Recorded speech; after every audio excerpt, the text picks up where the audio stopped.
Hello, ladies and gentlemen, boys and girls. You are on the sidelines with the Sideline guys. And today I have the pleasure of being joined by the real deal himself. My God, Damian Adams. How's it going, my man? Doing good, man. Glad to be on the show. It's always a pleasure when I get to chop it up with you. So, another day, another good podcast. Yes, sir. Yes, sir. And as always, whenever we get you on, we dig deep in the bag.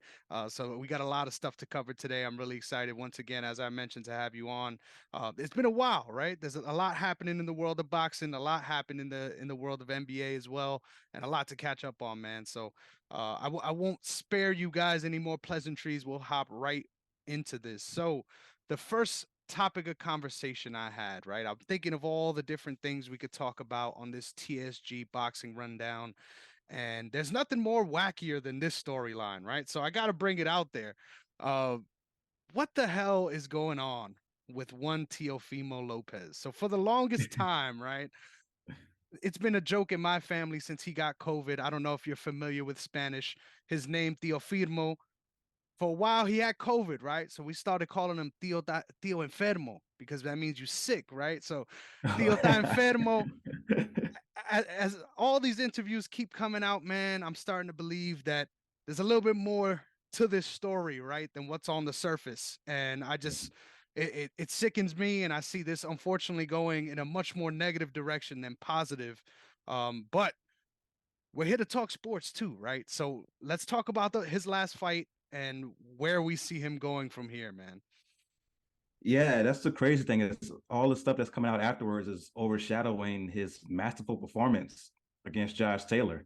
I've been on a roll lately with my boxing picks. I've been on a good roll, and then I had Josh Taylor going into that fight. I'm like, oh, he's gonna master the distance. Teofimo didn't look good in his last fight against Santa Martin. I think Taylor's gonna have something to prove in this one, and I was dead wrong. Teofimo Lopez from round four on dominated that fight, and you saw the difference in his athleticism compared to Taylor's in that fight. And it was like, okay, Teofimo's back. This is Teofimo Lopez that we saw against Lomachenko, that we saw prior to that. Okay, he's back. Then afterwards, he's like, I'm retiring. We're like, what? You're like, he's 25 years old. Like, what are you talking about? And I figured it was something about money. And then another statement came out where he said he only made $1 million against Josh Taylor, which for that big of a fight is crazy.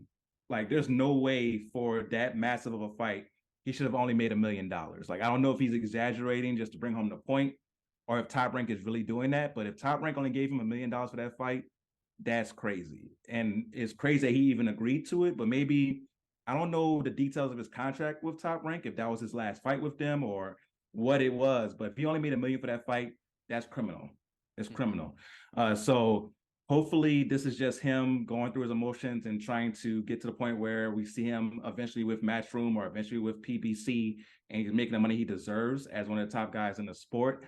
But yeah, that performance against Josh Taylor was masterful. He proved me dead wrong on that one.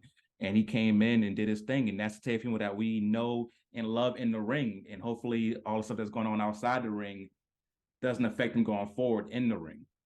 For sure, man. I couldn't agree more. I texted you the night of, right? Right after round Yeah. one. I'm like, damn, I should have put something on Josh Taylor by decision. It was looking real good at that very second.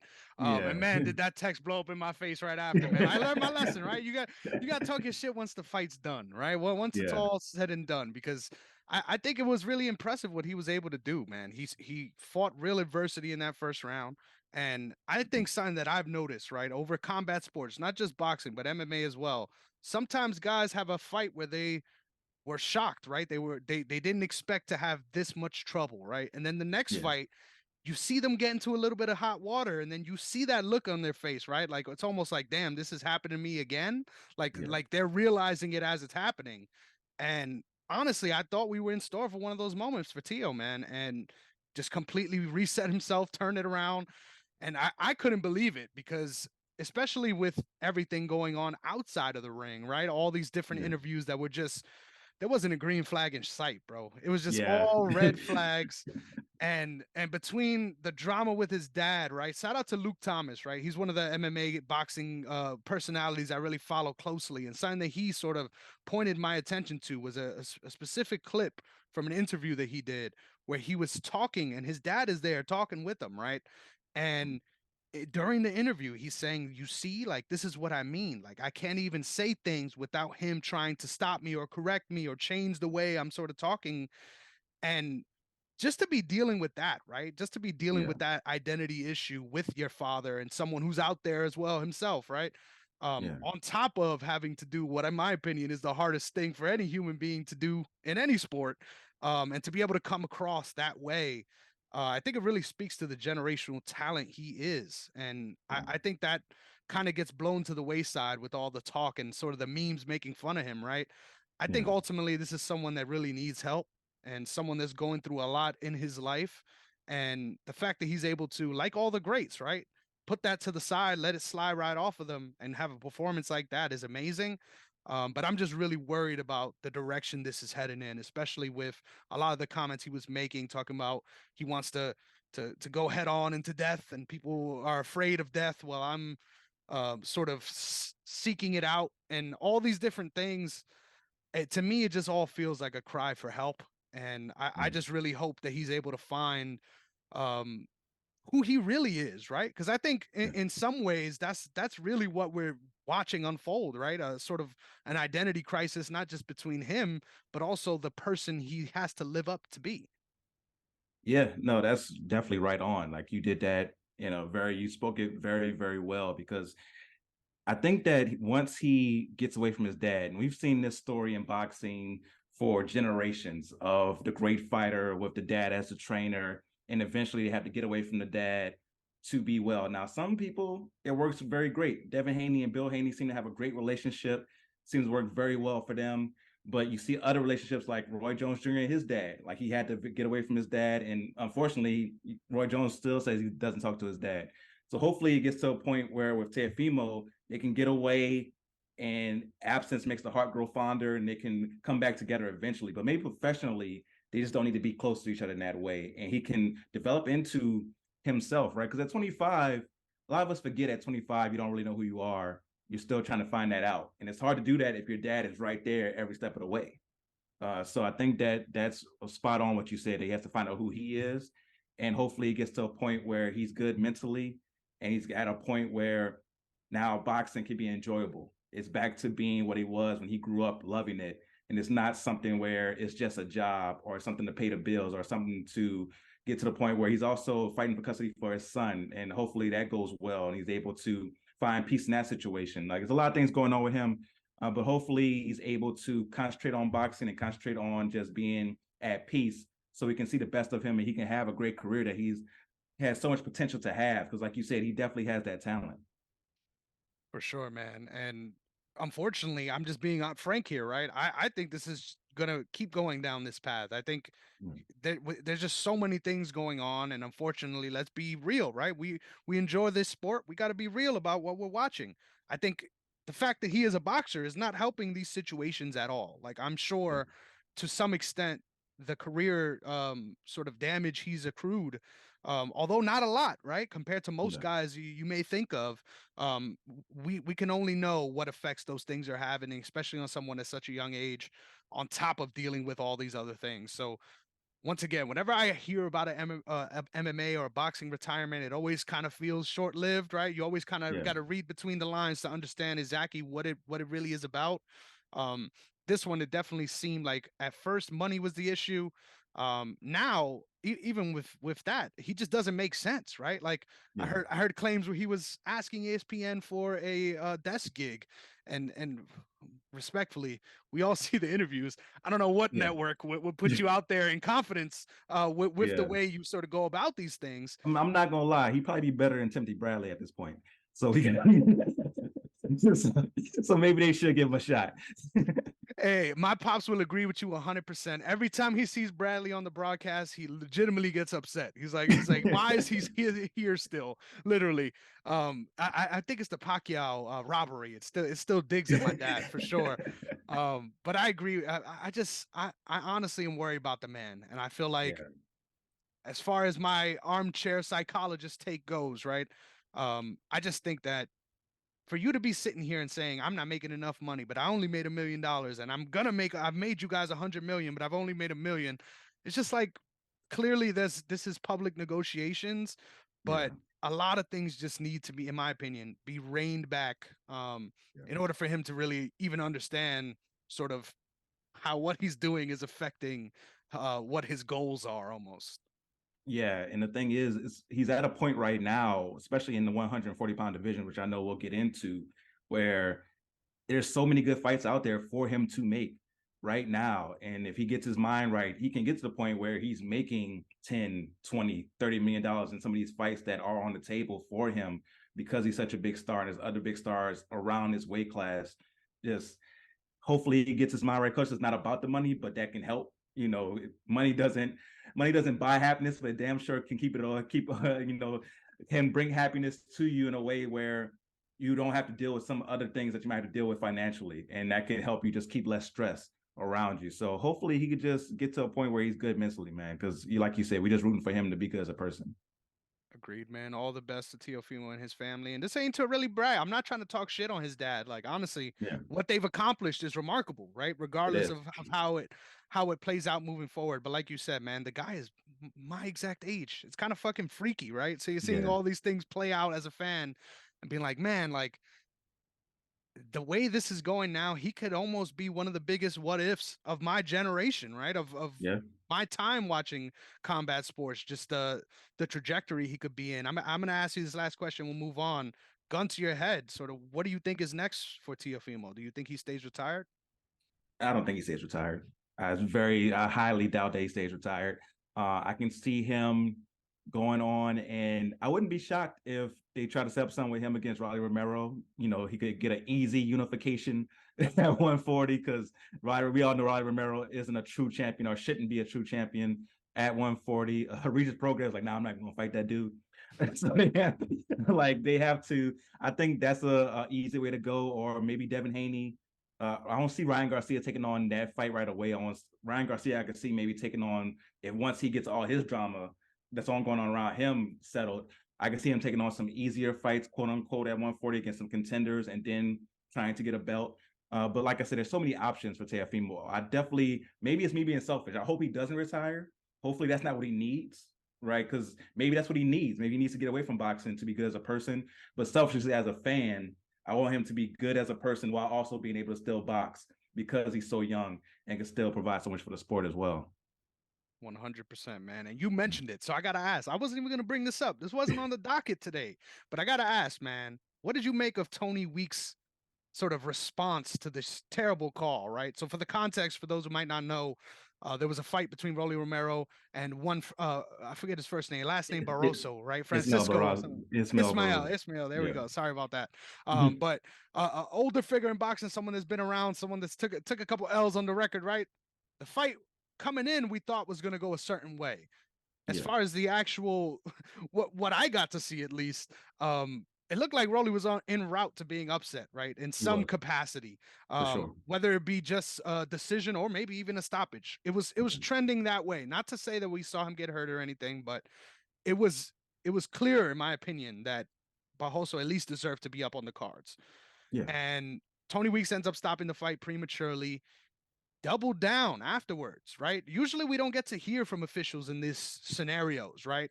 There's been a lot of instances recently in the UFC as well, which is why I think it's kind of prescient to talk about this right now, because on this side of the fence, we don't hear it all from these officials, right? But an interview came out where Tony Weeks was transparent in saying that he stands by his call and that he saw an older fighter dealing with the effects of punishment and decided to jump in there based off of that decision.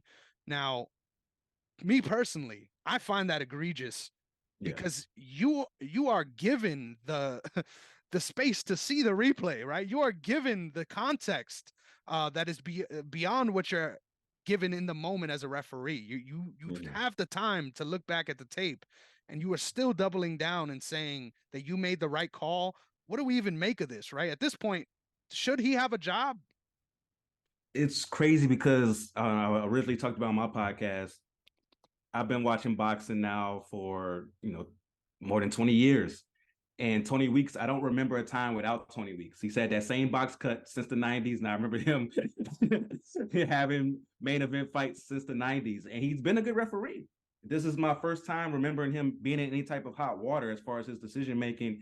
in the ring, because normally with Tony Weeks, he's out of the way and he lets it go down. And obviously, he let the fact that Barroso, who is listed at 40 years old, but honestly looks like he's more like 55 years old, like in the face, he definitely looks a lot older than 40 years old in the face. But like you said, Barroso was winning that fight, and he was up on the scorecards. Like he was officially up on each scorecard going into that ninth round. I believe that's when they stopped it.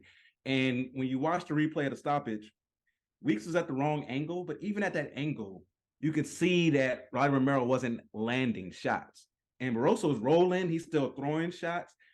And obviously, he already had it in his head like, this dude's older, he's going against a young fighter, and I don't want him to get hurt.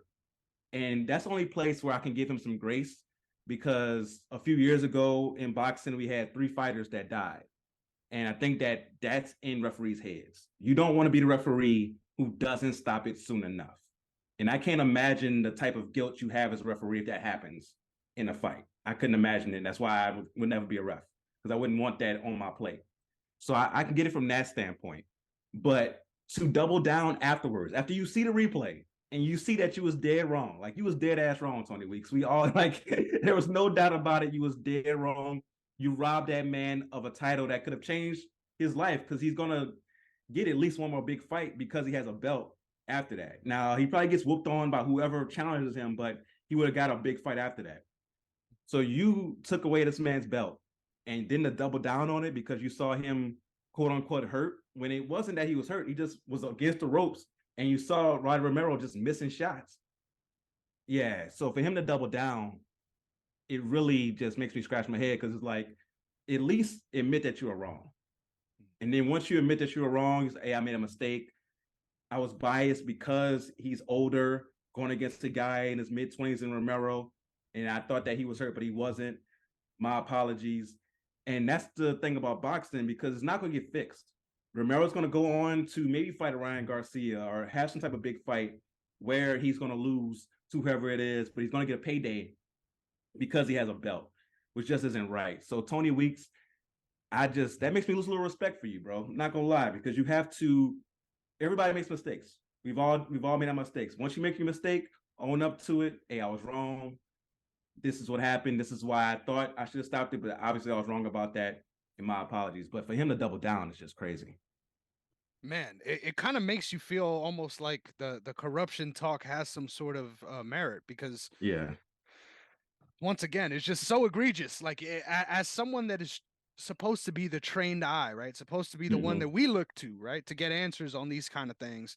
For you to still watch that fight and feel the same way, really makes you question whether or not uh the longevity in the sport affects your ability to do the job right. Like that's something that I think has been analyzed across other sports as well, and turns out to be true, right?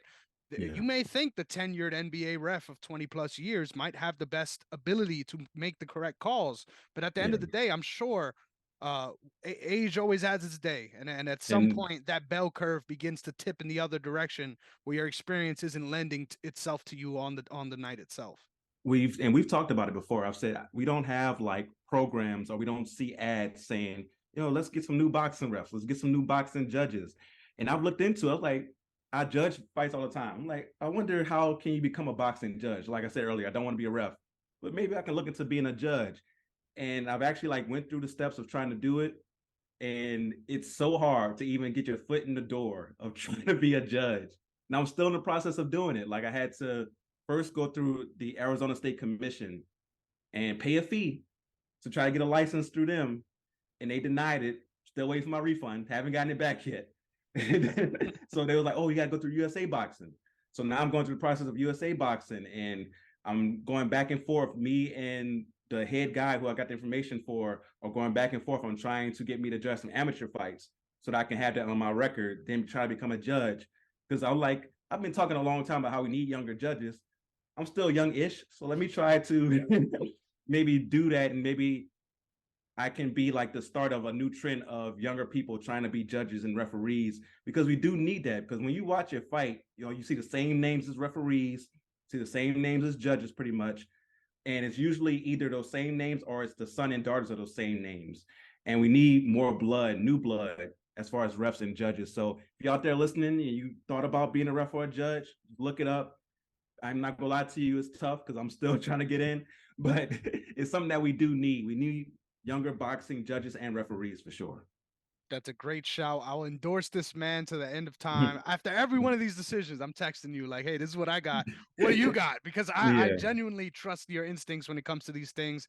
So looking forward to more updates on that. Can't wait to hear about you potentially in the seat for one of these big fights that we love talking about. for sure. But with all that being said, good luck, Tony Weeks, because you got some shit to figure out. Let's Yeah. move on to my favorite part of the show, right? I set this up. I was trying to figure out. I was like, I got one of the biggest assets on the show as far as sports talk, not even just boxing talk.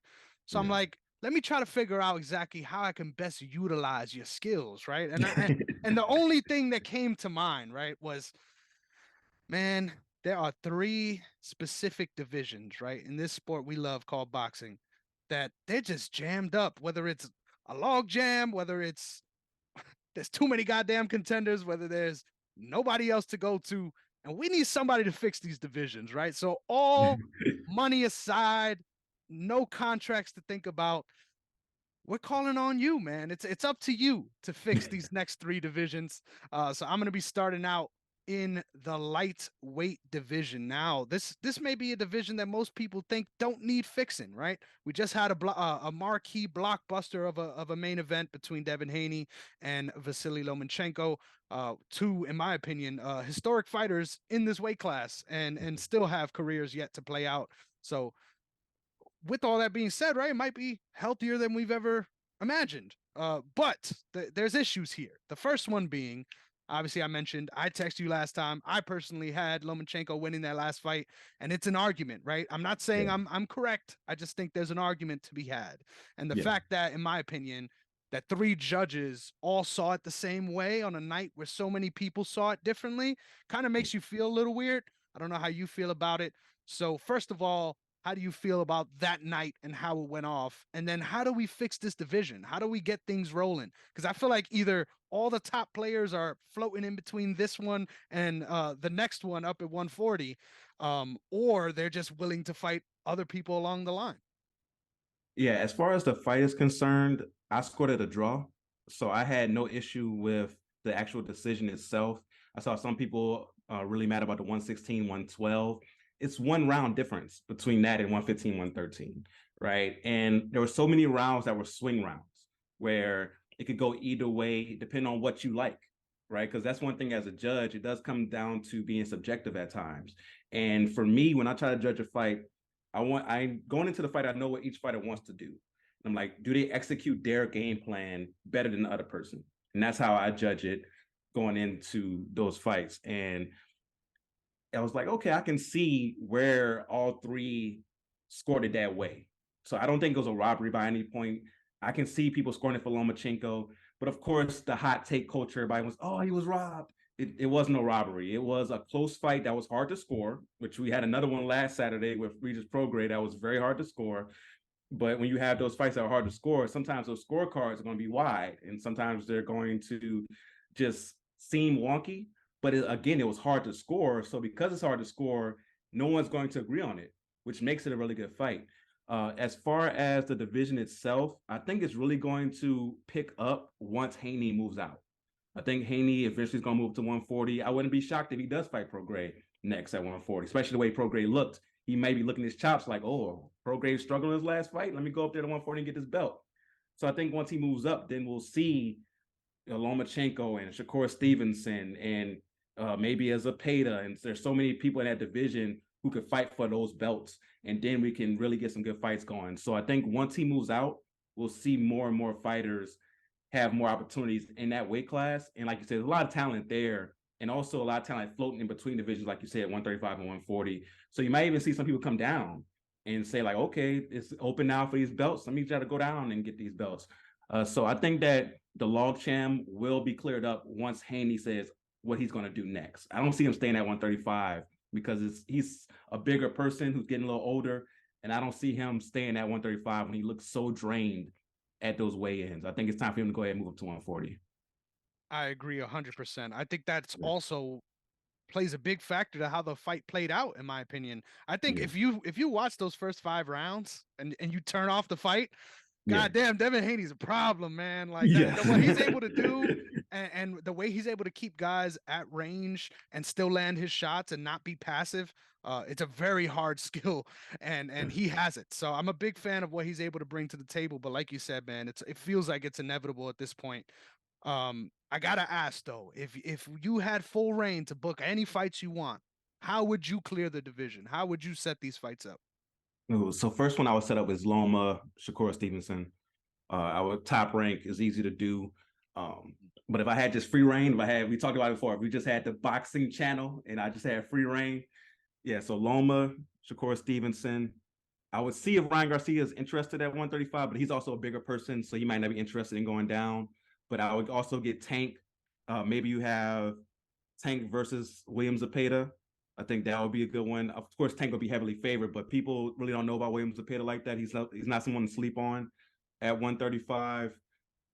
There's so many good fights there at 135, man. But those the first two for sure that I would set up as far as for belts. Honestly, you could do it like WWE style and give those four belts to them, and then try to set up to where those four have like a tournament to see who becomes undisputed in that weight class, and then from there go to the rest of the contenders in the division. I probably would set it up that way. I was like, okay, you four we're gonna have a little tournament between you four, and whoever wins gets all the belts, and then defend from there. In which I would go with Shakur Stevenson. I think you would as well. We talked about how special we think Shakur Stevenson is.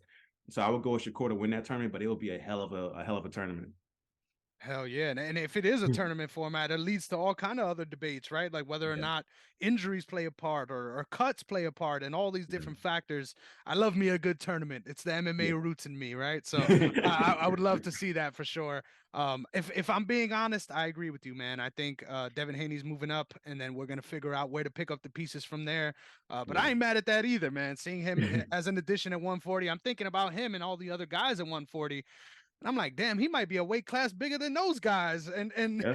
and he's big at 135. So, Yeah, for sure. exciting times for sure in Devin Haney's future. And like you said, close enough fight. I feel like all the hate needs to be directed at the judging system, right? And this is a conversation. I'm about to spark a conversation that could go 3 hours here, but I'll try to keep it brief. I think between boxing and MMA, they need to come up with a system that is not just 10-point must.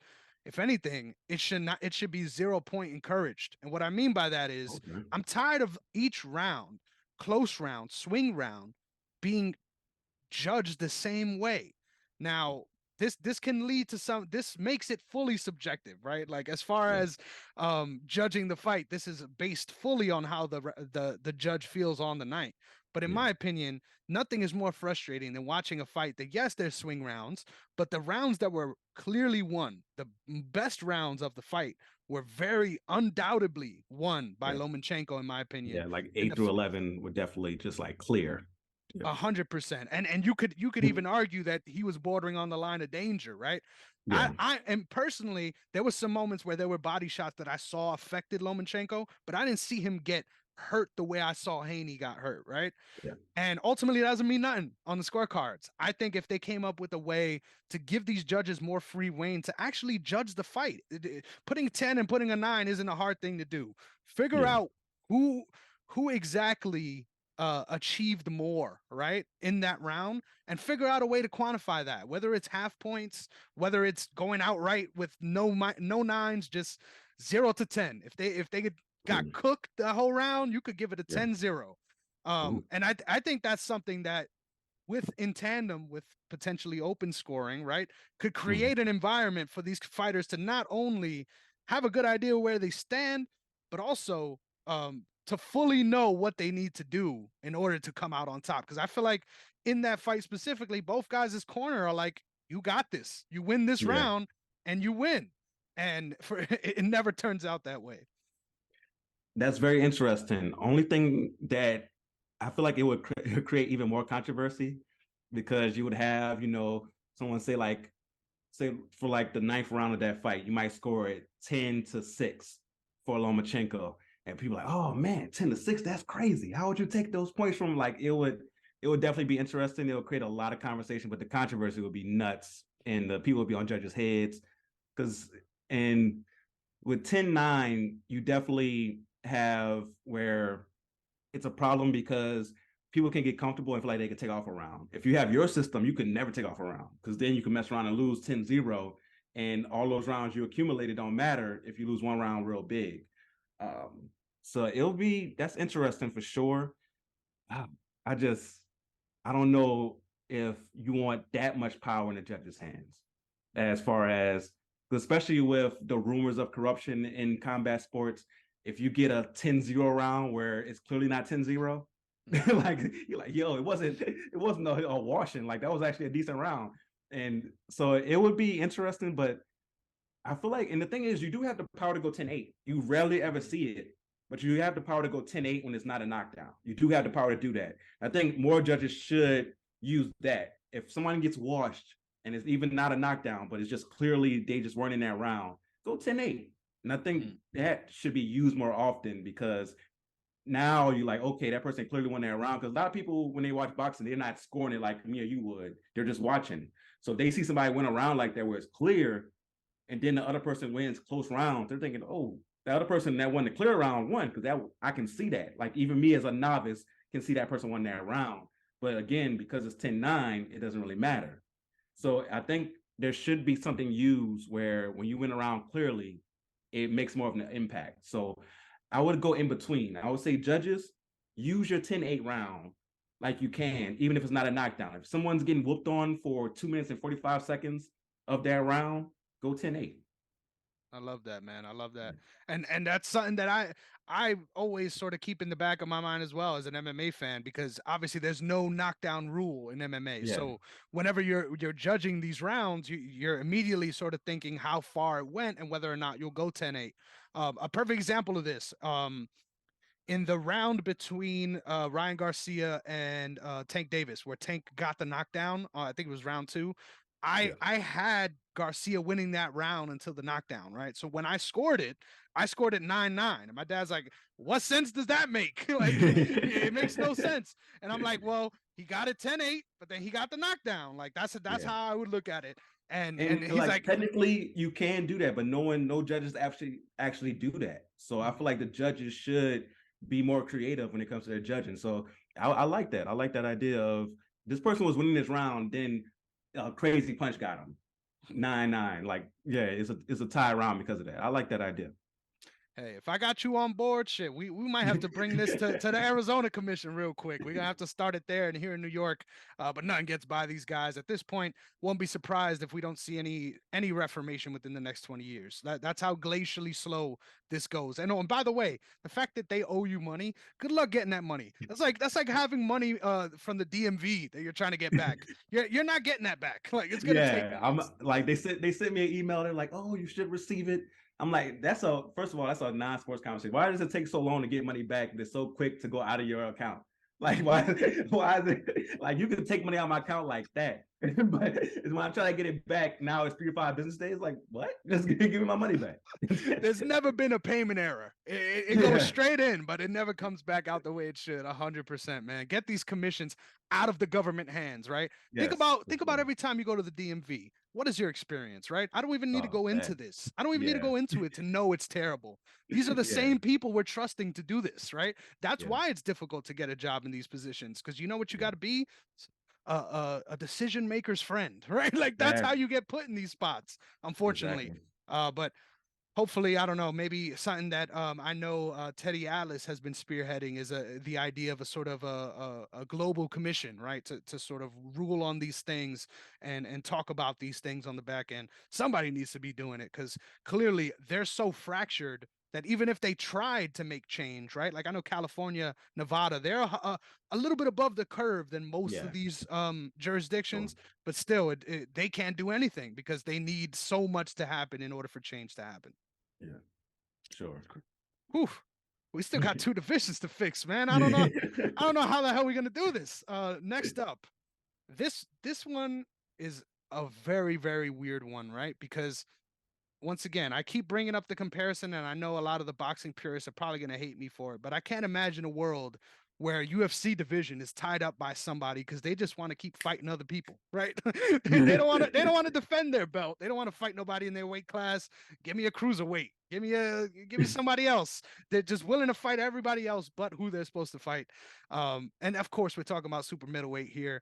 Yeah. Canelo is the four belt king here, rightfully so, right? Earned it. But now there's a lot of young contenders, right, waiting in the wings in this division. And in my opinion, it'll be a shame if none of these guys got to break through and had to face each other to get it.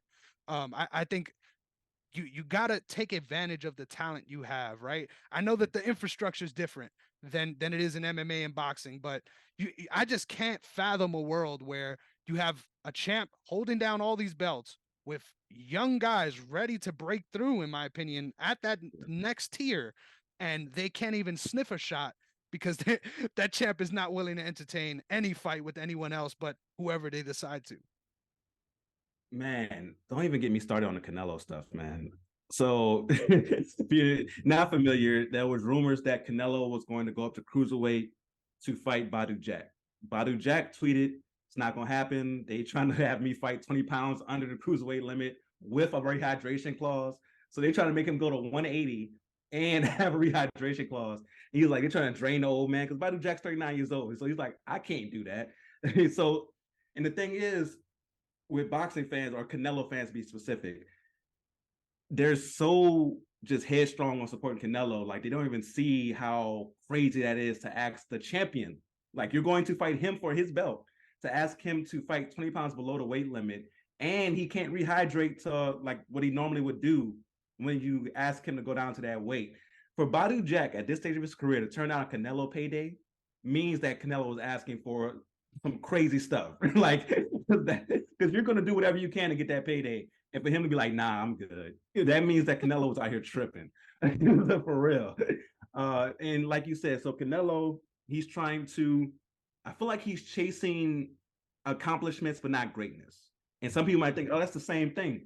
But if he goes up to cruiserweight and gets a belt, that's an accomplishment. And it's going to go down on his resume as like a good thing. Like, oh, he started at 147, then eventually got to cruiserweight. That's crazy. That's the biggest weight gap we've ever seen. And at the end of his career, when people are just looking up his box rec, it's going to look amazing.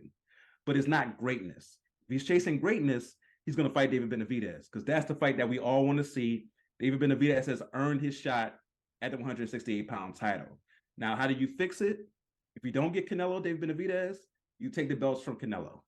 That sounds crazy, right? To take the belts from Canelo, but that would be the best thing for boxing in that weight class. To take the belts from Canelo, and you have all these contenders, like you mentioned, Benavidez, you got David Morrell, you got Demetrius Andrade, you also have Jaime Munguia. Like, there's so many good fighters at 168. You got Edgar Berlanga. We'll see if he's, the real deal, but he's someone else who is someone who can sell tickets. He's good business. We don't know if he's a good boxer yet, but he's good business right now.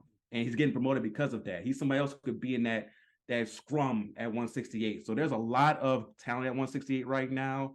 You could get maybe a Jamal Charlo moving up if he ever gets in the ring again. You could get him at 168 as well. So there's a lot of talent at 168 being held up by Canelo right now because Canelo wants to chase these accomplishments, but not the greatness. So I think that if Canelo doesn't fight David Benavidez, strip Canelo of those belts, say, Canelo, whatever you want to do, you go up to cruiserweight, take your time. Do a John Jones, take some time, gain the weight properly, and then go up there and fight somebody for their belt. But for right now, either fight David Benavidez or go somewhere, because that's the fight. That's the fight. David Morrell, if he picked Morrell, would be okay, but Morrell hasn't fought enough to earn a Canelo fight. It is also rumors of him fighting Edgar Berlanga. Berlanga hasn't earned that. David Benavidez is the guy. And if you don't fight Benavidez, we're going to stop calling you Canelo Alvarez and call you Canelo Affleck, because you're definitely ducking. For sure.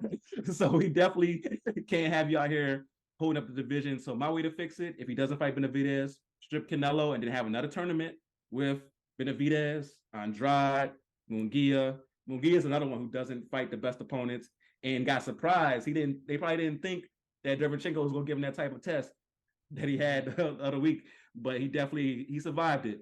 So you get Berlanga in there as well. Like, they have a lot of talent at 168 that can make a great, like Super 6 type tournament that I would love to see. Dude, You said so many great things that I need to pause to address the main one, right? Yeah. Right now, before I even respond, just give the people your socials and tell them where to find you. Because the fact that you had Canelo Affleck on deck, just in the pocket, ready to pull out at any point, is remarkable. So please, if you want more content like this, you can find it where. Yes, so at the Real Deal WDA, that's on all social media platforms. So if you are a TikToker, you'll find me on there. You're on Instagram, you'll find me on there. Twitter is where I'm most active. And the Real Deal WDA. It's the Real Deal W as in whiskey, D as in Delta, A as in Alpha on all social media platforms. Yes, sir. You love to hear it, man. First of all, I love this talk on this division specifically because it felt like it's been so long that we hadn't had the second crop of this division emerge, right? Like for Yeah, a while it's been the Canelo show, and for a while we haven't really felt like there was someone out there that could really give them a test here. yeah, Now I think we got two or three options, like you were mentioning. yeah. But the funniest thing about it, though, gun to my head, if you were to ask me what do I think is next, somehow we live in a world where Canelo's fighting Jaime Munguia next, and we're acting like it's the biggest fight in the world when we just saw, like you were saying, that fight against Derevyanchenko, which I think was a great fight. Don't get me wrong, as far Great as fight. viewing experience and what you're watching, right? But Yeah. as someone that watches championship level boxing, I'm not sure that he's a championship level boxer, but I'm sure that might be the guy at this stage of Canelo's career that he wants to fight, right? So I won't Yeah. be surprised if we end up, like you said, either a Munguia or a Berlanga or somebody else that isn't of that ilk that we're waiting on. Yeah. So this is just one of the many problems with boxing, right? But Yeah. gun to your head now, right? Instead of asking how we fix this, I'm gonna ask you an even harder question, right? Okay. So if we lived in a world where the best fight the best, and the next three fights would be those guys in order, right? If you Mhm. had to choose one to win those next three fights against all those other guys, who are Ooh. you picking as super middleweight? Ooh, I'm a big Andrade fan. I'm a big Demetrius Andrade fan. Like I love his style. It's very unique that he's a left-hander and he throws shots that by the like when you watch him, you might think it's wild, but it's also like precise. It's weird because he'll throw looping shots, but somehow he always connects. So I think that excuse me, Andrade. I think that Andrade has the right style that can maybe shake up Benavidez. But Benavidez is such a monster at that size. It'd be tough for anybody to beat him. So I'm gonna go Benavidez, but I think it'd be really close to him and Andrade. And I think either one of them could beat Canelo. Yeah. And I love that for both of us, right? The first guy that comes up isn't Canelo, right? And I Right. feel like it's been a while since we felt Yeah. that way, honestly, about any champ that's undisputed, but specifically Canelo. So, Yeah. right, every dog has his day, right? And Yeah. and although we love the spectacle, we love the pageantry that comes with all-star level boxing. Um, I feel like it's time for a shakeup, and I think we're both agreeing on there. Yeah. So the final division that we need to fix. You could argue that if things were working correctly, this might be an all-time moment in this division's history. But just because things are not moving correctly, there's a logjam that feels like at this point I don't even know how we get resolved. The heavyweight division, the marquee Mhm. division, the one we all come to watch. Yeah. You're the doctor, man. How the hell do we fix this division? Because honestly, I don't even know where to start. Honestly, we just got to get Tyson Fury and Usyk in the same room and force them to make a deal. That's how we fix the division. Other fights that we need to get made: Deontay Wilder, Andrew Ruiz, get them in a room, force that fight to happen. Maybe Anthony Joshua versus someone like a Joe Joyce, someone like that, make that fight happen. The heavyweight division for a long time now has been one that people have looked down on, but right now there is talent in that division. And you can make another Super Six type tournament with those six guys that I just mentioned in that division to have the champion. So if you did it, of course, the first fight wouldn't be Usyk and Fury. You have Usyk versus like a Joe Joyce, and then you have Fury versus maybe Ruiz. I definitely don't want to see Fury Wilder. We will make it they're on the opposite sides of the bracket to where if they do face each other, because they beat everybody else. But I would have that as a Super Six type tournament there in the weight class. And honestly, Ruiz, when he's right, I see Andrew Ruiz winning because he has the best hand speed in the division. But Usyk is such a genius in the ring. It'd be tough to see anybody beating him. But then Fury is so big and so skilled. And then Wilder, you just never know because that right hand is just a detonator. So honestly, you can go with anybody there. The only person who I'll be shocked by is Anthony Joshua. If Anthony Joshua won it, I'll be shocked. But anybody else you can see winning that weight. And Joe Joyce has looked amazing in his fights on his way up. So basically, if you can't get Usyk and Fury to work it out, make this 6-man tournament so we can have a real undisputed champion for the first time since Lennox Lewis. The fact that the last undisputed champion was 20 years ago lets you know like how much we've just been into. And it's not all the heavyweights boxing's fault because for a long time we had two brothers that were the champion. They weren't going to fight each other, the Klitschko brothers. But after that, we should have had a unified champion, undisputed champion after that, and we still haven't had it. So Usyk and Fury, I don't know what's going on there because Usyk is somebody who strikes me as no nonsense. Like, let's make the fight happen. Let's get it. Okay, you want to do 60-40 because you're the biggest star? Cool. We're still going to make a lot of money. I'll still be all right. Let's make it happen. And then in the rematch, we'll make sure I get more money. Like, he strikes me as that type of guy. And Fury's been somebody who's made fights happen. He made the Wilder fight happen 3 separate times when they were on different sides of the street. So I don't know what's going on there. I don't know if Fury's getting a little, shaking his boots a little bit with somebody who maybe is just as good as a boxer as he is, who maybe he hasn't seen in the weight class. I don't know what's really happening there, but put them in a room, make this fight happen. Because once that fight happens, you have that undisputed guy at the top. It kind of makes everything else kind of trickle down in a good way. I couldn't agree with you more, man. I'm such a fan of that fight just Yeah. because I am the guy that constantly to everyone around me's dismay, I'm just pounding the drum of how Tyson Fury is an all-time great, and nobody Yeah. wants to believe me, right? Everyone's like, nah, he doesn't want to do this, he hasn't done this, and hey, I can't even argue those points. But Yeah. as far as the talent, right, what you just see come off the page, the man is special, man, and Yes. I feel the same way about Usyk. Like I feel the exact same way.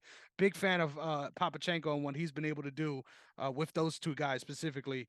So that's an all-time fight, right? Like once that It gets is. done, I will be 100% pumped for that. Like that's awesome. But like you said, what makes me so excited about this division though is there's potential for all these tournaments, potential for all these different matchups that are exciting, right? That bring Yeah. us to the table. But there's a couple guys too that are on the outside looking in that don't even have fights that are still of that level, right? Like my Yeah. my favorite guy to mention is young Zayli Zhang, right? Nobody wants to talk about him either. Oh, he's somebody who could be in that tournament for sure. Yeah. No, And that's a good he name. could upset some people on the way too. Like I feel like Yeah. honestly, this is my hot take for the show. Give me him against anyone outside of that top two. Usyk Fury, I think he beats any of Mm. those guys. Um, and and and Ooh. and I know that's a tricky one. That's a tricky one, but Yeah. I will pick him against any one of those guys just because that's how impressed I have been by what he's able to do. Because it's just such a weird. I'm a fan of weird styles, right? I think that's Yeah. why I love MMA, right? Most of the time Mhm. watching this, and I'm figuring out like, oh, this shit actually works, I guess, right? Yeah. And everyone would always talk about, hey, you got a huge heavyweight like that, they're just gonna gas in 6 rounds. And hey, you're right. That's exactly what happens. But somehow he can persevere and just land Yeah. cracking shots on guys that That puts that left hand somehow always finds his mark. yep. And he's just so long too, like just crowding you with that length. That's why I think he just get cooked by those top two guys because I think Yeah. they're savants at dealing with that in a weight class where honestly, if you have decent boxing skill most of the time, they're like, hey, get ready for the title shot because it's that kind of a shallow space. But the fact Yeah. that we got two virtuosos right now at the top and we can't find a way to see them fight, so frustrating, man. So Yeah, it's, frustrating. it's very frustrating. Like I said, because normally with those two guys, you expect them to get the deal done. So it's really weird. Mhm. Really weird, but I love it. We fixed 3 divisions. And just like that, right? The clock is running here, right? So I had this next section all planned out. It's a little longer than I would have liked, so I'm gonna chop some of these names as we go. But I'm gonna ask you some rapid fire predictions here. We don't Okay. need to get in depth. We don't need to give a full breakdown. There's 2 fights that I'm holding the full breakdown for at the end. Okay.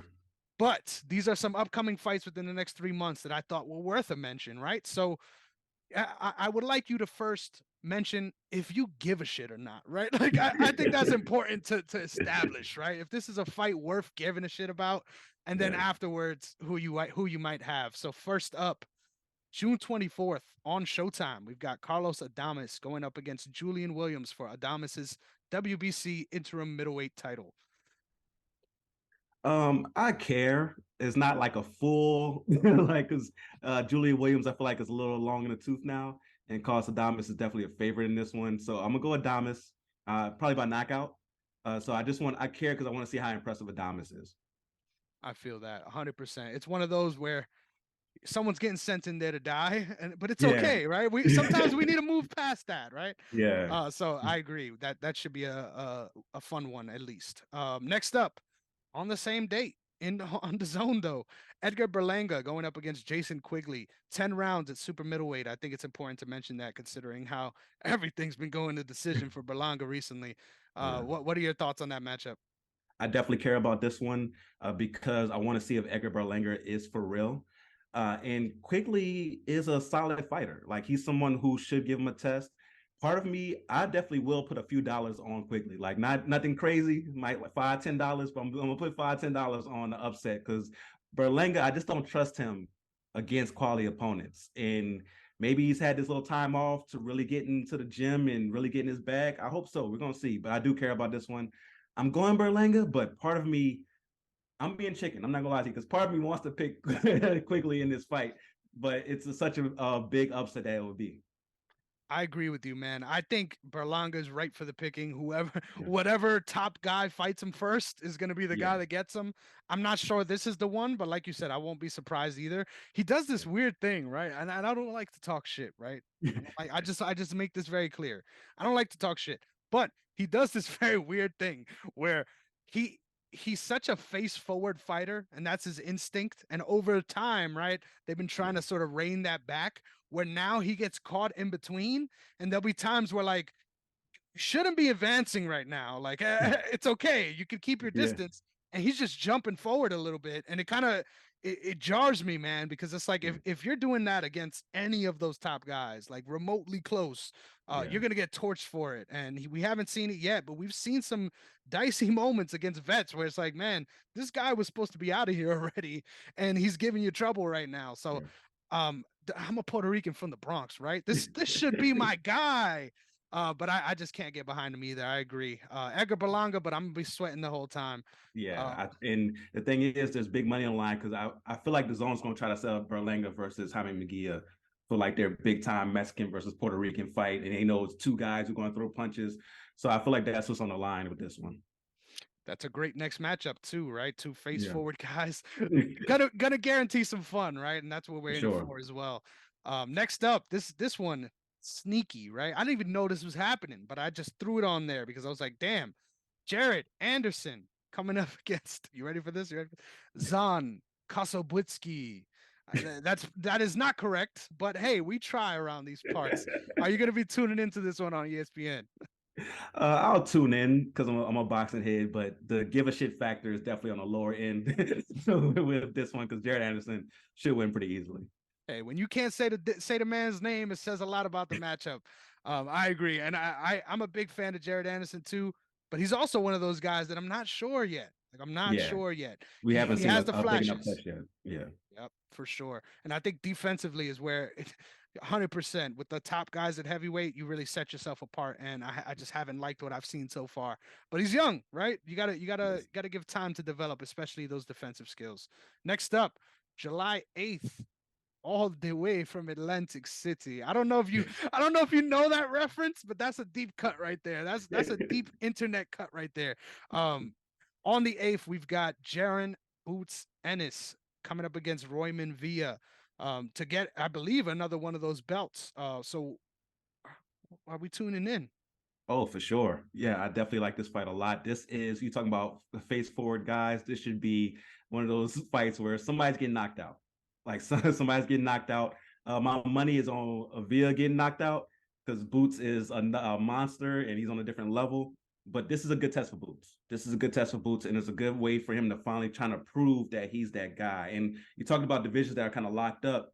147 has been locked up by the Errol Spence and Terrence Crawford thing for a while now, and it's still gonna be locked up, of course, because they're fighting in July. But Boots can set himself up to be that next guy, along with, of course, Virgil Ortiz, who's also fighting pretty soon. Mhm. I love.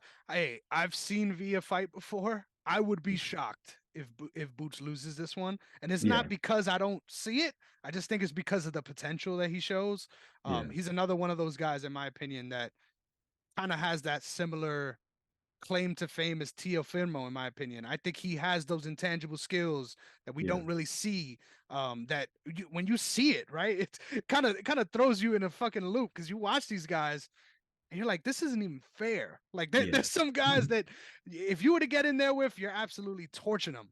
So yeah. I'm a big fan of what Boots brings. I'm excited to check that one out. Now I can't wait to hear your answer on this one. August 5th, we got a big time fight in the Lone Star State. Jake Paul coming up against Nate Diaz in a 10 round official 10 round boxing bout. What do we give a fuck? Do we care? We do not give two fucks about this fight. We don't care about this fight at all. I've told people I'm not spending a single dime on Jake Paul, and I'm not for illegal streaming. But if somebody wants to illegal stream it, I'll watch it then. But no, I'm not. But I'm definitely. I do not care about Jake Paul fights, and he went and fought a boxer and came right back to fight an old MMA guy for a reason. Like, no, I'm not. I'm not watching this fight at all. I love it. I love that you're honest. I'm gonna be real with you. I'm tired of the Jake Paul experience as well. Yeah, But I'm all in. I'm all in. Let me in, coach. I'm tuning into this one, and you already know my heart lies. I'm 100% gonna be in full belief that my guy's gonna win, even though I know he's probably gonna get starched within four. yeah, But shout out to my guy Nate Diaz. We're not yeah. Legend. surprised, motherfuckers. Next up, on that same night, right? We got some competition. When I saw this matchup, I'm not gonna lie, I'll be surprised if you knew this was happening because I had no idea, and it also shocked me, right? Because of the matchup. Arislandi Lara coming up against Danny Garcia for a Yeah. middleweight belt. Am I in the twilight zone? Like, did I read this correctly? Oh man, what are your thoughts on that one? Speaking of divisions that need fixing, the middleweight division right now is just is just a big just dumpster fire right now because you got Triple G, who we don't know if he's retired or not. Jamal, I mentioned Jamal Charlo earlier, hasn't fought in 2 years, but still has his belt somehow. So and Arislanda Lara, just because he happens to move up at this time where this division's in flux, gets this belt. And now Danny Garcia, who couldn't beat the upper echelon at 147, is like, hey, I'm gonna go up to 160 and try to get this belt. So I'm gonna watch because I'm a boxing degenerate, but it just really reminds me of this division just needing fixing for real. Like the middleweight division needs fixing. We need to get some opponents for Janabek. We just this Mm, division is horrible. I agree with that 100%. Can we get a pick out of you? Oh, I would go. I'm gonna go Danny Garcia. I'm gonna go You Danny got to Garcia. think about it though, right? You got to Yeah, you got to think about it. I had to think about it because Laura is getting older, so he can't move around like he used to. Like a lot of people, when they think about Laura, they think about him against Canelo and how he moved around the ring. And a lot of people believe that Laura should have won that fight. I went Canelo because he moved around a little too much for me in that fight. But now he's a little more stationary and he's sitting down on his punches. But because he's stationary, sitting down on his punches, that's perfect for Danny Garcia to counter. And I think that Danny Garcia is going to win. I love the analysis there. You get it. You get it good. Next up, ooh, these last two sneaky good. If you ask me. August 12th, Emmanuel Navarrete coming up against Oscar Valdez for a piece of that junior lightweight title. How you like it? I'm gonna watch for sure, but I see Navarrete just giving a whooping to Valdez. Yeah. Valdez doesn't do well against length. We saw that against Shakur Stevenson. Shakur Stevenson, of course, Navarrete is not as skilled as Stevenson, which might make it even worse because Navarrete is gonna go in there and try to just get rid of him. And I think Mm-hmm. that's what we're going to see. Oscar Valdez had his moments, and he's a good fighter. But when he goes up against great to special fighters, you see the difference. And I think that's what we're going to see in this one. I love the analysis. I love the way you said his name. Reminded me of one Pavarotti from back in the day. Not many people are good. That's another deep cut right there that I'm sure a lot of people are scratching their head at. But we love it. We love it. Last one. And this is someone that I've talked to you about extensively, right? So Yeah. another one of those fights that, hey, we're not getting the one we want, but we're getting something. August 19th. Artur Beterbiev coming up against Callum Smith. I'm very excited for this one. I'm very excited for this fight because Callum Smith, since he's moved up to light heavyweight, has been a monster. Like he's been starching dudes at light heavyweight. So it seems like he was draining himself to get to 168, and now he's at 175. He's strong. He's been looking good. He's been aggressive, and that was one of the reasons I was so upset with him after the fight against Canelo because he wasn't aggressive against Canelo. He could tell he went into that ring cautious of Canelo, where he should have just went out there and like if you go get knocked out, get knocked out, but just go at Canelo and go at his neck. And ever since then, it seems like he made a promise to himself, like, I'm going at dudes. I'm trying to end dudes. Now, I don't know if that's going to end well against Beterbiev, but I'm here. But I'm here to see it for sure. So I'm really excited about that one. For a pick, ooh, I've been wrong about Beterbiev so many times because I'm like he's getting older. Eventually, going to slow down, but he just hasn't. So I'm gonna go Beterbiev, but I think this is a good fight. I agree with you 100%. I won't be surprised if we see Callum Smith return to form a little bit, right? Like this Yeah, wasn't on my bingo card for the last yeah, year. I wouldn't have predicted him to be able to move up a weight class and then do so well. So I agree. There's some shocking things here, potential for some like interesting storylines, right? These are the fights that get me because yeah, honestly, a big part about my fandom, and I would love to hear if you agree, but a big part of my fandom is just the mental masturbation, right? You're at home and you're like, like how is this gonna play out? Like yeah, stylistically, there's a lot of different ways you can see it going. So yeah, man, this is a sneaky great fight in August. for sure. Now, we've took so much time, right? Just because that's what we do here, man. We're giving y'all some awesome content, and I hate to rush you, right? But these next two deserve the time, right? Yeah, It's important that we talk about these next two in length. So I'm excited for this one. Um, July 25th, right around the corner, right? This is ooh, a fight we talked yeah. about that we needed in our life. Got postponed a little bit, but it's right around the corner, 3 days after my birthday. So I'm gonna be celebrating for sure.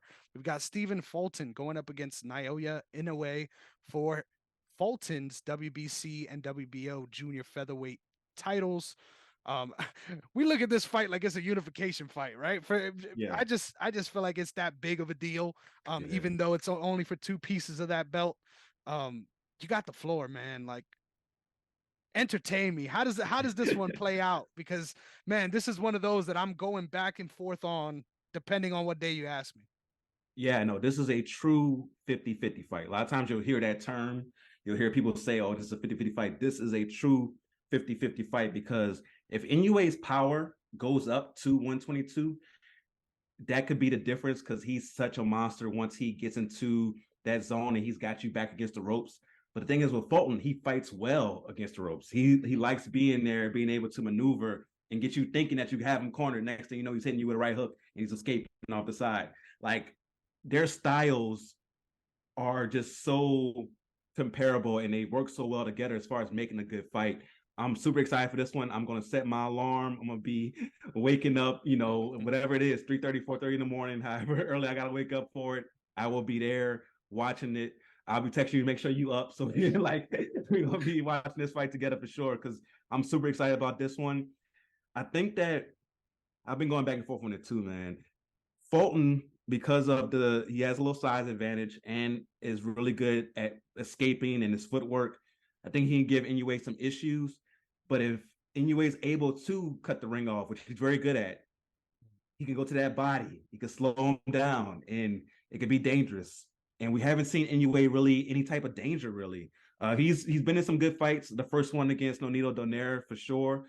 But I'm gonna go with Fulton. That might be the upset. I'm gonna go with Fulton to beat Inoue in this one by decision. I think he's gonna be able to outbox him because of the movement, and he's one of those guys who has a great tank. He's not gonna get tired. So I'm gonna go Fulton to outbox him, but it's a really good fight, really close fight, one that somebody's gonna get quote unquote robbed because that's what's gonna be the the thing that whoever loses, somebody's gonna come out. Oh, he was robbed. There's gonna be that type of fight. It's gonna be really, really, really good.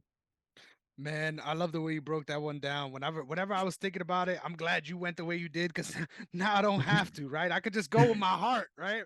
So as a combat sports fan, I genuinely think that I am a process over dynamism person when it comes to picking Okay. fights, right? So genuinely, you would think I would be going with Fulton in this one. I think my head is telling me to go with Stephen Fulton, but Yeah. um I'm just such a fan of what Inoue has been able to do and his Yeah. technique. The I was really like taken back by his rematch against Nodito Donaire. I know Donaire was very old at this point in his career. It needs to Yeah. be said, right? But I didn't expect him to have that much trouble the first time, right? And I Yeah. think whenever you have a sort of come to Jesus moment like that, and you need to fight that guy again, like it's not even about the person anymore, right? Like this is a story arc within whether or not you can defeat yourself. And I think the way that he's shown he's able to do that and his ability to find those shots, especially on the inside and be the aggressor, but not overextend himself. Um, I think this is going to be a real tricky fight for both guys, right? Because like you Yeah. said, Fulton likes to play on the outside, be really slick, and find you, right? He's not out there just running away from guys. Let's make it Yeah. very clear. Yes. But at the same time, I think in a way does a really good job of keeping himself contained just enough to prevent those shots coming back from doing significant damage while also still being able to push the pace. Um, Mhm. I don't. I think if we are in round four, right, and in a way is hard pushing, um, at Fulton in a way that like I need to get this done now.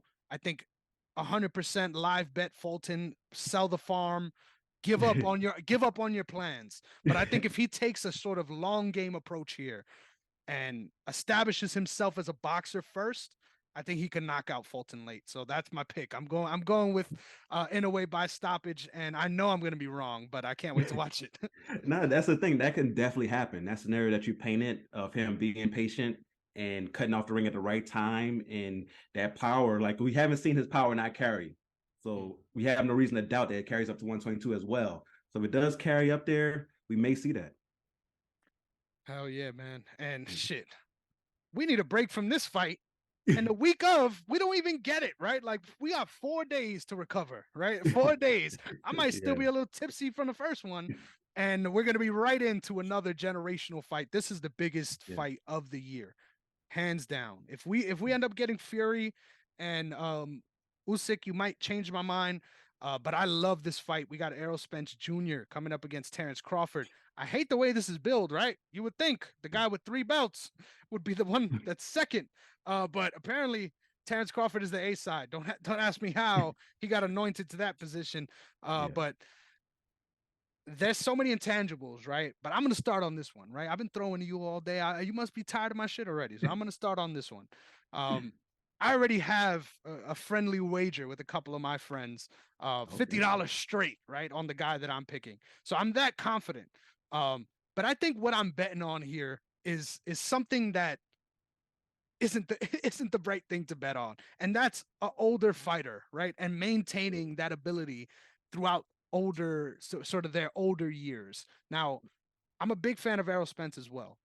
I Yeah. think what he's been able to accomplish is fucking remarkable considering what he's been through, right? This is another Yeah. guy that has had some trials and tribulations to no fault of his own, right? But at the same time, to overcome those things he overcame, it's not easy physically, right? But mentally, right? To not almost not even have a hitch and come back, look very good, and be right back where you were after such a life devastating injury, right? There was talk Yeah. of him Two of not them. not Yeah. having his vision, right?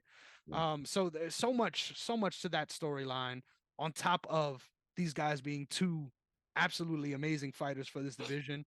If you thought back, right, a couple eras ago, um, these aren't welterweights, right? Like Yeah. these are middleweights, right? So Yeah. I think that's a trend we're seeing across the sport, like people getting smarter, people getting bigger, and being able to sort of maintain weight classes for longer than you might think, right? It's almost like I'm talking myself out of Terrence Crawford pick. I just think that when it comes to pure instincts, right? Not boxing ability, not punching power, boxing IQ and instincts, I don't know if I've seen a better fighter than Terrence Crawford, man. I think even after Mm. being hurt, he has those special skills, man, where he just does the right thing at the right time. And it just makes you like, it takes your breath away, man. So I'm betting on that still being there. I don't know if it will. But I think Errol Spence is facing his own kind of regression, right? With the things he's Yeah. also dealt with. So I think that factors into my sort of pick here. I'm going Terrence Crawford all in. But this is another one of those fights that feels like a 55-45 kind of scenario. Oh, for sure. Yeah, this one is a tough one to pick. But I'm going Spence. I'm going Spence in this one because Spence, what he does when he's pressuring you with the body shots. And we haven't seen Terrence Crawford really push back, even against Sean Porter, who Sean Porter is known for being able to get into you and push you back. Terrence Crawford was able, and that's part of his skill. He was able to keep the distance and be so quick that Sean Porter couldn't really muck it up like he normally does. And with Spence, I think he'll be able to get on the inside, muck it up, get to the body. And with Crawford, we haven't really seen him. I'm trying to think if I've ever seen him in a fight where somebody can really get to him, right? He's been challenged somewhat, and it's not his fault. But once he got to 147, Top Rank didn't have anybody for him. They didn't have anybody for him to fight. He was over there fighting Mean Machine and Amir Khan and washed up Kell Brook. Like he didn't have anybody for him to fight. And then they finally got Sean Porter, and that was Sean Porter's last fight. It was, Sean Porter's last little dash at a title. With Errol Spence, even though he might get you one fight a year because he's always got something going on, if it's a car accident or retina surgery, whatever it is, but somehow he comes back and he's just as good. And he's able to come back, and the pressure he provides constantly in that ring, both mentally and physically, I think will be the difference. The body work will be the difference. And with Terrence Crawford, I know he can fight both ways, but with Spence being a southpaw, I think he'll be able to get to the inside and get those straight left hands to the body and those hooks and some of those nasty punches that we see on the inside with him. So I'm gonna go Spence by decision because we haven't seen Terrence Crawford hurt. So I'm gonna go Spence by decision. I love it, man. I love it. We're at odds here. But this is but once again, this is such a good fight because not just how close it is, but also like we need to preface it with these storylines, right? These guys could Yeah, both come out in rare form for their for their careers, and we could yeah, have an all-timer on our hands, right? Like for sure. it's that kind of fight. So Yeah. can't wait for this one, and I'm just praying it doesn't fall apart somehow. BLK Prime gets involved and we lose this somehow. I would hate to see that because the fact that we almost lost it in the first place was crazy. Yeah. So love that they did a short build too, right? Like Yeah. we're not getting all the time for the imagination to start salivating. They gave us like 6 weeks and said, "Hey, we're gonna be here in July. See you soon." Yeah, So and it's not. Terrence Crawford is a great fighter, not a great trash talker. I don't know if you saw the clip of him talking about cutting fish and going all into details and whatnot. Like I was like, come on, bro. Like you, the trash talk needs some work there. But good thing he could fight. So we gonna see it. yeah, that was the most old head trash talk I've ever heard, and I love it. I love. You could tell he hangs around the uncles around the party, and that's For cool. You sure. know what I'm saying? Yeah, for sure. You gotta give love to the generations above. I gotta say that. But Yeah. man, we already went an hour plus deep, and we didn't even get to any basketball talk, right? So I'm gonna force your hand, right? You got on a jersey. It's the talk of the town right now. I'm not gonna lie, and I think it's for very obvious reasons. I know that you are probably tired of this narrative, right? Rightfully so, and I'm sure you've been getting asked by it Yeah. on all ends. Um, let's talk about Zion, the basketball player first, right? Okay. Because in my opinion, if you're talking about moving on from Zion, the basketball player, even with all the basketball stuff and even with the off the court stuff, um, I think you bet on that potential. Me personally, Yeah. um, this is your team, right? What the hell is going on in New Orleans? First of all, can we start? Can we get there? But ultimately, if none of the outside stuff was happening, do you even consider any of these offers if you were the GM? And then secondly, what's the road to fixing this? Because goddamn, Look, it gets worse every week. when it comes to the basketball stuff with Zion, I'm with you. You bet on that potential because when he's on the court, he's a top 10 player in this league. When he was playing this year, the Pelicans were flirting with the Nuggets as far as the best team in the Western Conference. And then he got hurt and we fell out of the playoffs. That lets you know the impact that he has on the court. And he's the only player in history over his first 4 years, which I know he hasn't played a lot, over his first 4 years to average more than 25 points a game on over 60% shooting. Not even Shaq didn't do that. Like the fact that he's the first player in history to do that is nuts. And when you watch him on the court, it's crazy to see. And I know he's had issues in the past with his weight, but this year he came in crazy shape. And because of his new contract, he has to stay in that shape to get his money. Right. So I'm not worried about that part of it. And I can get why, as a Pelicans fan or even a GM, you're frustrated and you're thinking about trading him. But again, you can't do it. If you think about the history of the Pelicans, when we were the Hornets, had to trade Chris Paul, rebuild. Had to trade Anthony Davis and rebuild. So you're gonna do the same thing again with Zion, trade him, have to rebuild? Like, honestly, doing that again and expecting a different result sounds insane to me. So like, you shouldn't definitely do that again, because there's no guarantee that you can rebuild and get to where you are now, which I believe right now, with a healthy Pelicans team, even with the Suns making their moves, I believe they're the second best team in the Western Conference with Zion healthy. And you don't want to give up on that, especially when he hasn't had the catastrophic injuries. He's had injuries, but it hasn't been the torn ACL or torn Achilles or a crazy broken leg. He's had stuff that he should recover from that he hasn't. And that's the part that worries you. Like, does he want to get back on the court? Like, the hamstring shouldn't cost you the season. The broken foot that he had that was a clean break that should have been 68 weeks shouldn't cost you a season. So that's the things that scare you about Zion. But with all the noise going on, both with basketball and outside of basketball, he has to ball out to shut that up. The way you shut up all that noise is about balling out, and I would love for him to ball out in a Pelicans uniform. So if you're listening to me out there, David Griffin and all the people working in the basketball operations in New Orleans, hold on to Zion. I know it's frustrating, but hold on to him. Give him a chance this year, because I think he's due for a very, very big year.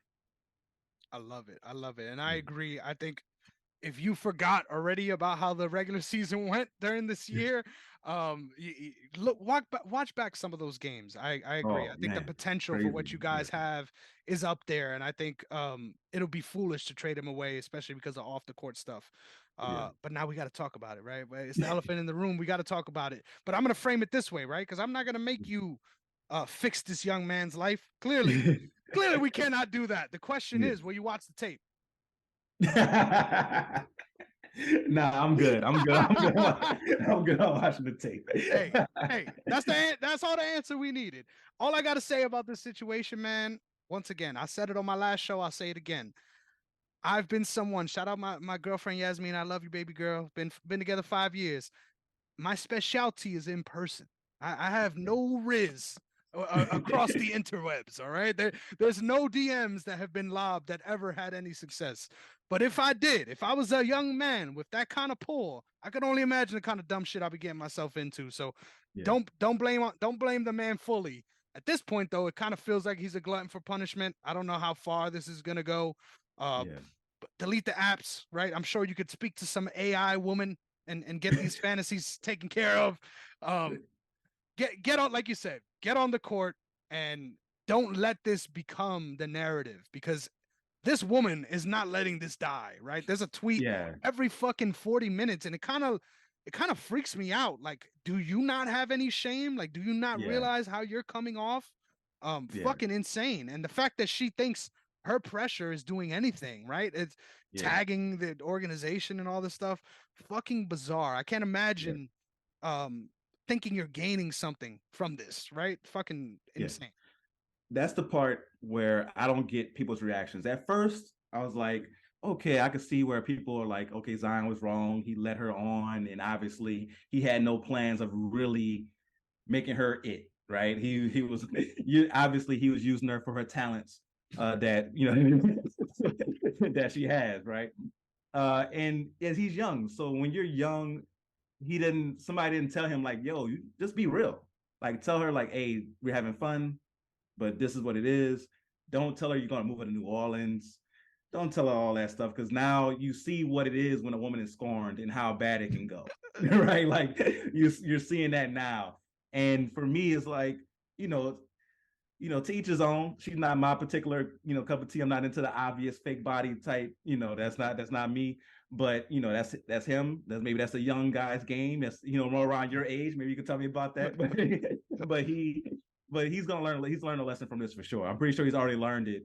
And I'm not even, when I say this, I'm not judging her for a profession. I'm judging her on what she's doing now. As far as, like you said, the tweets every 40 minutes tagging him in the organization, I'm judging on that. he's learning who to deal with.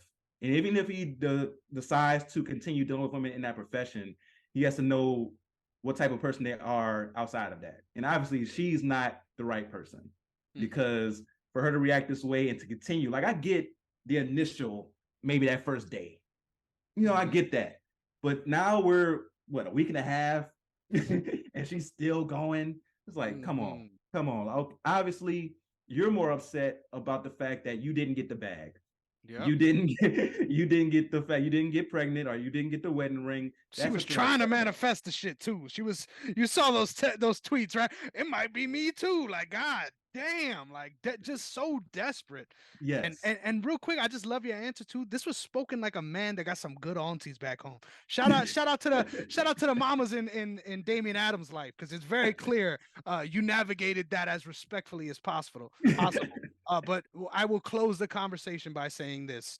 I do not agree with the trend. It is not just a sole young man's game. In my opinion, I think in less than 5 years should be walking around like a fat bastard, like looking like she's in a fat suit, right? Just that's where these roads end, right? Yeah, But once again, Zion, with all due respect, this isn't me trying to come at you. It's just there's so many ways as someone of your status to prevent these things from happening for that sure. it's kind of like, man, like at this point, how you better fire all your managers, because if they ain't figuring this shit out for you and y'all didn't have people signing NDAs already, Yeah. you clearly got your cousin from where you grew up at as your manager, and you're not doing this the right way. So And clean it the up. thing It's is, easy. with the way she's reacting, I wouldn't like an NDA probably wouldn't stop her from doing anything the way she's acting. So I like honestly, he just chose the wrong one when it Mm-hmm. came to her. And like I said, we've all had We've chose the all been wrong there. one. Right.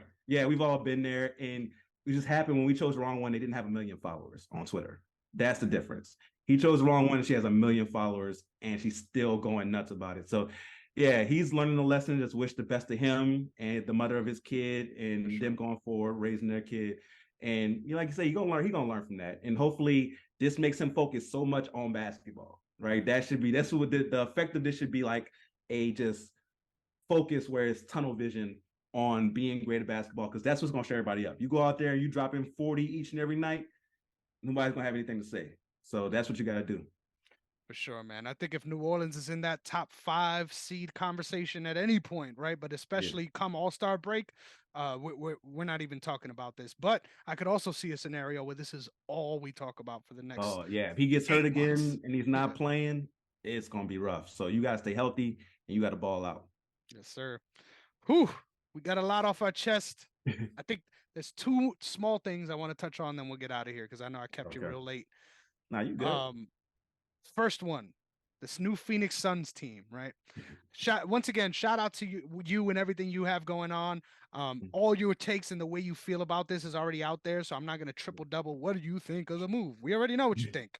The key question here is how the fuck do you get a rotational piece to this team? Like, what do you need to do?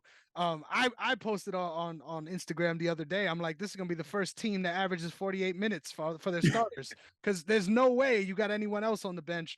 This is gonna be a my career type season for the Phoenix Suns. But if there was three glue guys from anywhere across the NBA you could throw into that Phoenix Suns team to guarantee them a chip, who would they Oh, be? And the only caveat is they had to have been active within the last 2 seasons. So that brings some eligibility for some guys that have been a little quiet on the sidelines the last year. ooh, three glue guys to throw in. Hmm. Well, one I know would never join them because they don't have the money, but Draymond Green seems like a good fit. That would be somebody that can help them out, especially because they don't have a point guard. He's somebody who can facilitate the ball for them. But of course, he's looking for a big contract from Golden State. He would never join on a minimum type deal. That's then they literally have to sign minimum deals because of the way the CBA is set up and how they did this. And their new owner definitely has a big case of new owner syndrome because he's like, I want to make all the big moves. I'm gonna spend all the money. We gonna go crazy. Like that's what he's on right now. So Draymond Green would be a dream guy for them for sure as a glue guy. Oh man, a dream glue guys that they could really use. I would say another like type of glue guy they could use, like a Ricky Rubio. I think they could use somebody like that, like a true point guard, doesn't care about scoring, but he has developed his shot good enough to where he can hit open shots. He's somebody they can use, and has become a decent defender over the last few years. So I think he's somebody that they can use as well. And I think he may be available. And I don't know if he's going to take a minimum. Like the thing, I can't think of anybody who's going to take a minimum deal that they can use. But one that probably will take a minimum deal, who I think your rule still applies to, Boogie Cousins. Boogie Cousins is out there, and he's been saying that he's been wanting to play, and he's somebody who just wants to get back in the league. So he probably would take a minimum deal. And if they do trade Aiton, I think they could use a Boogie as somebody who could be a backup center for him if they get a starting quality center there. But he could be a good guy for him as well. But like you said, it's gonna be tough to fill out that roster because it's hard to find 8, 9. Like how many guys they need? Like at least like they're gonna need like 6, 7 minimum dudes. Like that's crazy to even think about. And how you find those guys?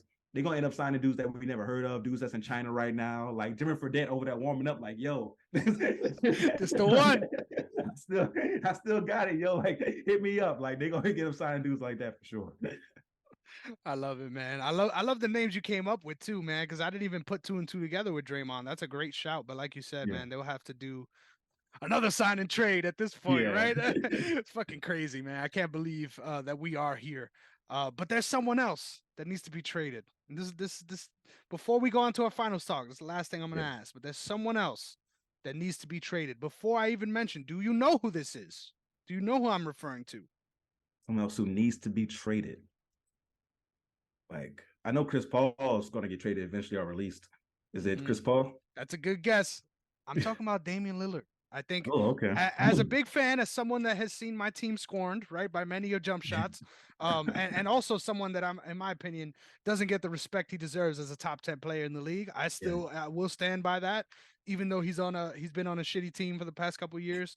Um, now, full disclosure, gun to my head, I probably say that he stays in Portland, but Yeah. I think it's that time. And the fact that we saw Beal move, I think that sort of whets the appetite a little bit more. He keeps mentioning that he will want them to do something with that number 3 pick. Sucks that it's not a number 2. Like I remember watching the draft the lottery. Of course, sad that my team's got a. There was a dream. There was a 3.1% chance on my end. But that once that didn't pan out, I was looking at the way everything was falling. I'm like, man, if any team out of this top 3 got boned, it's Portland.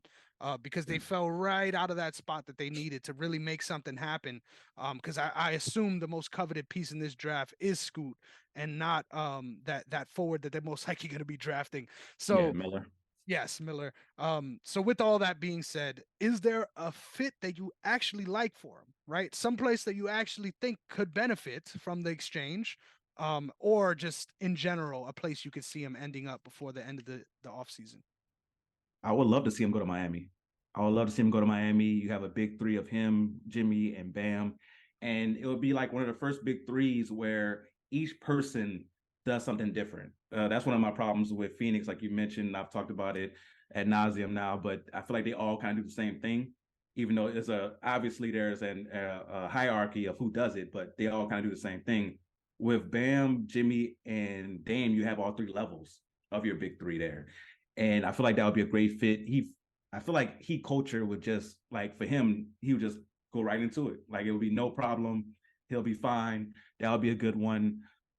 Another team that I could see him going to that will fit. Well, the money problem will be in Boston. Like Boston needs a point guard, but the money he makes will be crazy because they also got to sign Jaylen Brown to his supermax, so they wouldn't be able to do it. Um, Dang, I'm trying to think of a perfect spot for Damian Lillard side of Miami. Philadelphia. Philadelphia, if James Harden leaves, I can see Philadelphia, him and Joel Embiid being a crazy combination of pick and roll.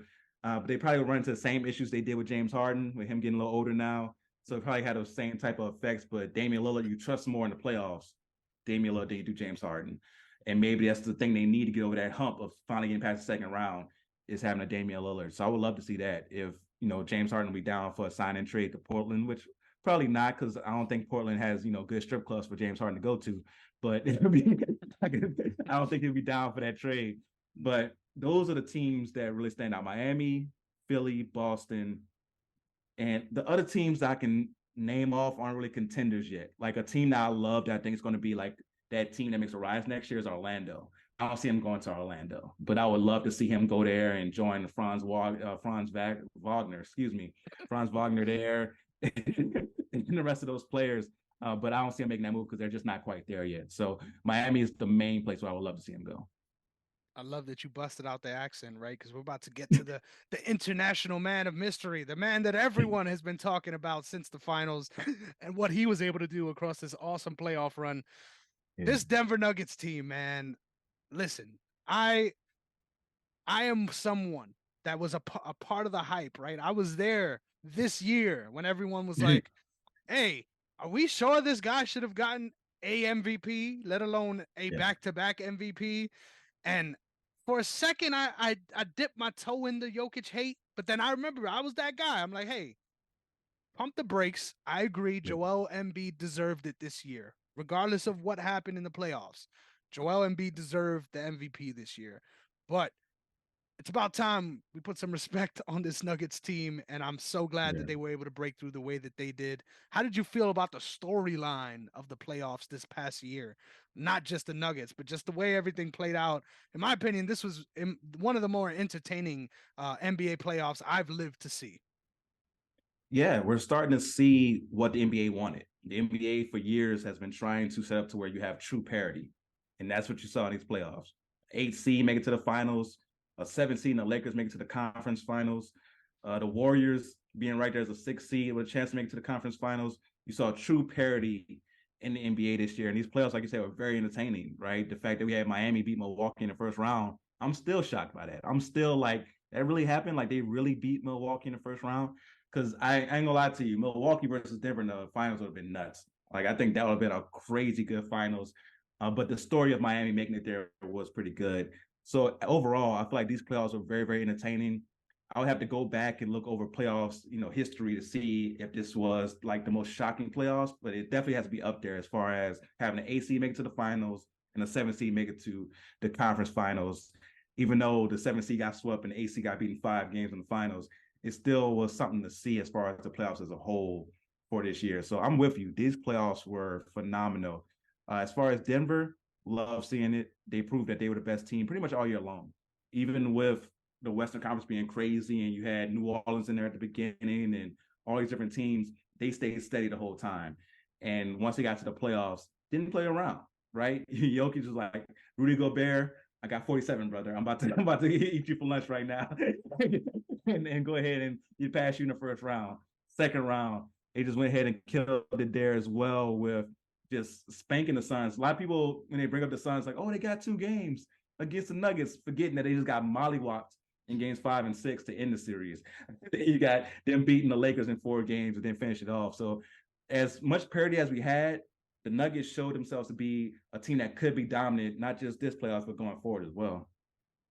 Yeah, man, I agree. And I love that they got a lot of those guys locked up, right? This isn't a situation Yeah. where we need to figure out what's happening next season. A lot of these guys are coming back, and we've even heard a couple of those guys on that roster say, hey, I'll come back for cheap.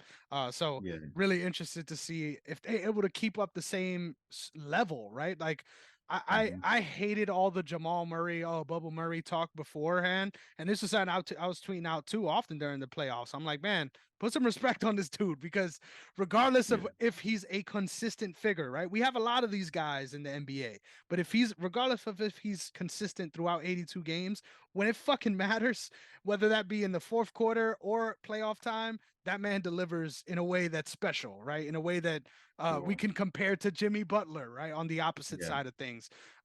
So I'm glad to see him get his flowers. I think moving forward, they're a fixture. I don't think they are going to be outright considered the favorites, which I think is a shame. I think a Yeah. lot of people like buying into the hype, right? And I think there's a couple Mm-hmm. dynasties that are going to get the nod over them. But if you ask me, I wouldn't be surprised if they end up going back to back. And with Jokic's skill set, this is a team that I can see age gracefully, right? Which is not something that Sure. happens for playoff caliber teams, especially in the Western Conference. Yeah, no, for sure. Because he's 28 now, and the way he plays, he doesn't need to be athletic, so he can be this good into his upper 30s for sure. Because he doesn't use athleticism at all. He is sneaky athletic. I've seen him play in person. Me and my wife went to New Orleans for my birthday, and we saw him play against the Pelicans. And he is sneaky athletic. Like he'll get that ball, and the center is behind him on that after that rebound. He takes off.